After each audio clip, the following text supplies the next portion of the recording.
Today's hearing comes at a time of increased cyber activity targeting U.S. infrastructure, including recent campaigns against telecommunications and critical infrastructure networks. It also comes at a time when cyber operations are being integrated into military operations more than ever before. U.S. Cyber Command has supported recent operations, including Operation Midnight Hammer in Iran and Operation Absolute Resolve in Venezuela. The department, with the support of Congress, has continued to develop its cyber forces. Over the past several years, the Cyber Mission Force has grown and matured. Cyber Command has received and enhanced budget control. The role of the Assistant Secretary of the Cyber Policy has been established and filled, and the department has stood up the Department of Defense Cyber Defense Command, DCDC, as a sub-unified command.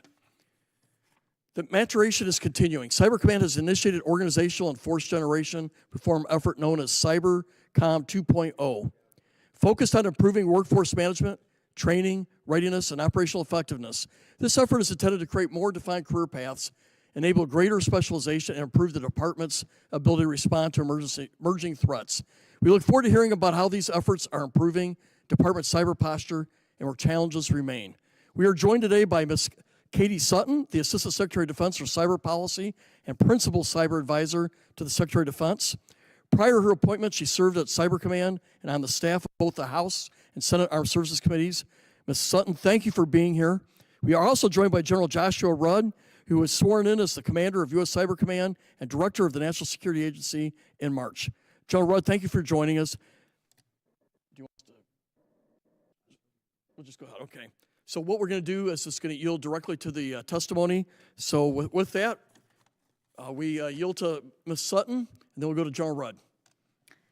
Chairman Bacon and distinguished members of this committee, thank you for the opportunity to testify here today.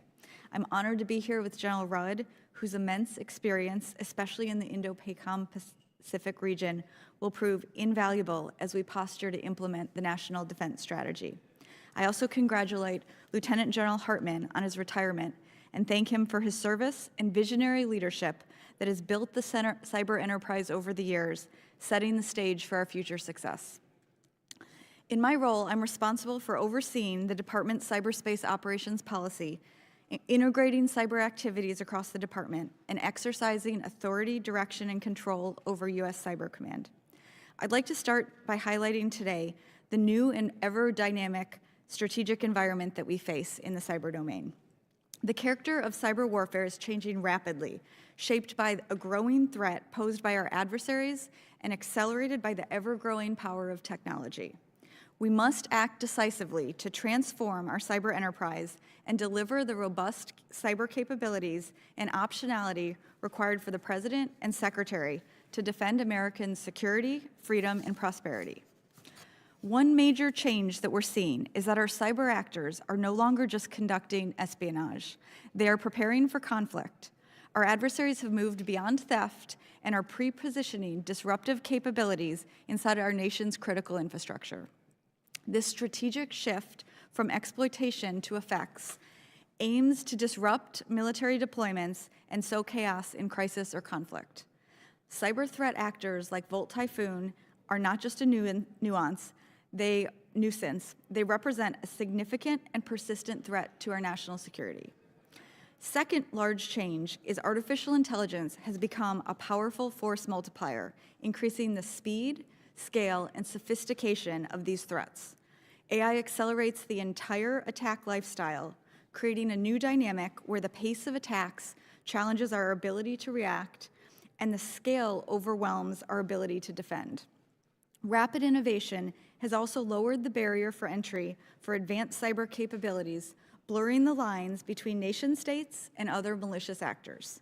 Our adversaries are operationalizing AI to outcompete us, and we must move urgently to put these same tools in the hands of our warfighters. Given these realities, a purely defensive posture is no longer sufficient. To implement the 2026 National Defense Strategy's vision of achieving peace through strength, we must pivot our approach. That pivot is guided by three core priorities. The first is that we must integrate cyber across all domains of warfare. Cyber is the connective tissue of modern warfare. We will integrate cyber capabilities across every warfighting domain to provide the President and Secretary with a full range of options to deter conflict and ensure the joint force has every advantage. Second, we must gain strategic advantage below the level of armed conflict. We will deny our adversaries freedom of movement. This means not only building a resilient defense, but also empowering our world-class cyber operators to work across the full spectrum of cyber operations. Our adversaries must be deterred in cyberspace, and we must reevaluate our approach to contesting the growing aggression in cyberspace that threatens U.S. interests, our national security, and our ways of life. Third priority is that our force must organize to dominate. Our strategies are only effective as the force that executes them. Through the Cyber Command 2.0 initiative, we are undertaking the most comprehensive transformation of our cyber force since its inception. This evolution transcends legacy structures to elevate our operational readiness, scale our technical advantage, and propel our force to meet the demands of modern conflict.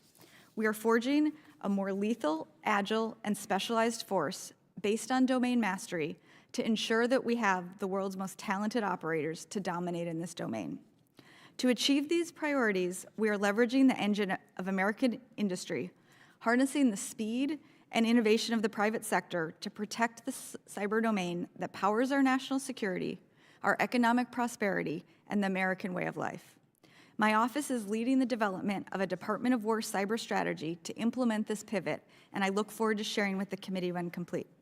Let there be no doubt, the Department of War's commitment to the defense of this nation is absolute. We have a solemn duty to ensure our joint force is equipped to dominate across the spectrum of conflict and within the highly contested cyber domain. The support of this committee is fundamental to our mission success. Thank you, and I look forward to our questions here today. Thank you, Ms. Sutton. Joe Rudd, you recognized. Chairman Bacon, Ranking Member Khanna, and distinguished members of the subcommittee, thank you for the opportunity to testify before you today. It's my distinct honor to testify beside Honorable Katie Sutton, Assistant Secretary of War for Cyber Policy.